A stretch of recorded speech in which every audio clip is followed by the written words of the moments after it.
Start talking about climbing to Mount Everest. You can't just suddenly be at the top of Mount Everest. There's things that you have to do along the way. There are base camps that show measurable progress. You've climbed ways up the mountain. You can stop, take a break, regroup, determine whether or not you want to continue climbing up that mountain.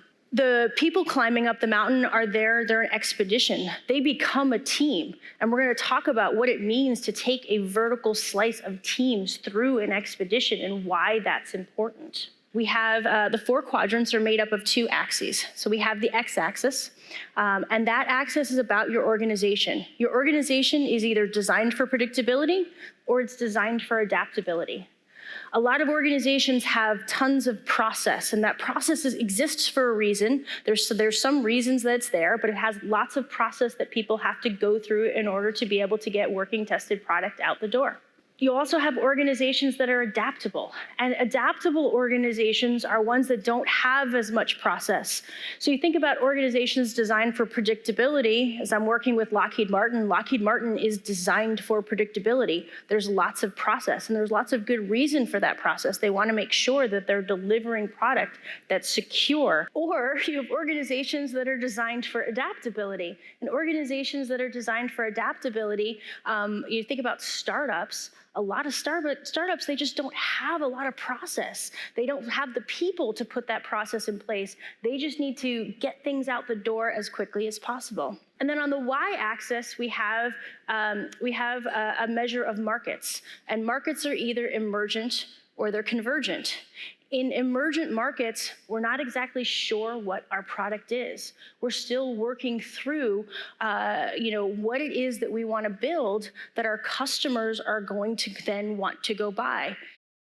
Convergent markets, we know what our products are. There isn't a lot of change. We have a belief that we know what we're trying to build. So we start talking about these various axes and we put them together, and all of a sudden we've got 4 quadrants. And we start off with most organizations, and every organization that I've worked with or that I've been a part of, we often start in this upper left-hand quadrant. In the upper left-hand quadrant, you have an organization that's designed for predictability, and you have a market that is emergent, or maybe just a market that feels emergent because you have requirements that are changing all of the time. So you have the people in the business who look at the people in engineering and they go, you can't build anything, it takes you forever, and then once you do finally get something out the door, the quality is terrible. And then you've got the people in the engineering and IT looking at the business and going, you have no idea what you want, you're constantly changing your mind, and we can't get anything done before you're telling us what to change, is why we can't ship anything. And you have this tension between them. There's no trust between them. They're often clashing. They are each pointing fingers at the other one. And it takes a ton of heroics to get anything out the door. What do you do when that's the situation that you're in? Well, the very first thing that you have to do is start to stabilize the system. You might want to move faster. You might want to understand better what it is you're building. You want to be able to deliver more valuable things. The very first thing you do is have to have a system that is stable enough that when you put requirements in, that you know that you can actually release things to your customers, that you can get it out the door, that you can have a system that as you're thinking about when you're going to be able to tell your customers that they're going to get things, that's a thing that exists. You also need a system that's stable enough that has the right level of quality so that as you're delivering to your customers, they're not clenching every time you say that you're going to do a release.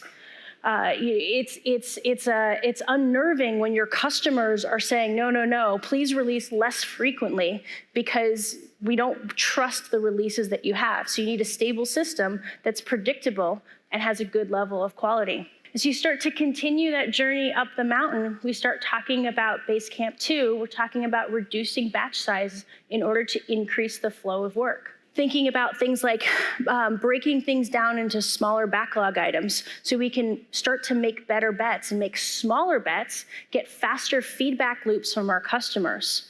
It also means that we need to reduce the amount of work in progress. start talking about Basecamp 3, we're starting to looking at reducing our dependencies. We got to break those dependencies down so that we can have those teams be encapsulated. We need to start doing things like product extraction. We have to have the right automation in place so that we don't have late testing cycles that cause us challenges and we can't get things out the door. We need to bring those technical challenges in, and also probably some organizational challenges, start breaking those dependencies so that the teams can move faster. As we move into Basecamp 4, we're talking about increasing local autonomy, and that really is about the funding model. We need to make sure that we are funding our products, that we have the right funding, and we're not funding projects. And this is a really big challenge for a lot of organizations who've been funding projects forever. You have projects that you put together, you get funding for it, you pull a bunch of people together and you go do something, and then at some point in time, that project's gonna disband. But we don't have projects, we have products. We have products that are out there in the market that we have to be able to support long-term. And they might need more funding in the beginning and less funding later on, but we have to be able to move those levers and fund them the right way so that we can get the organization where we need to go. And then finally, Basecamp 5 is about investing to learn. We're really now in that emergent space where we don't know what our products are. We're not really sure what the market wants, so we have to be able to find the right way so that we can determine whether or not we can very quickly, should we continue, should we pivot, or should we kill it?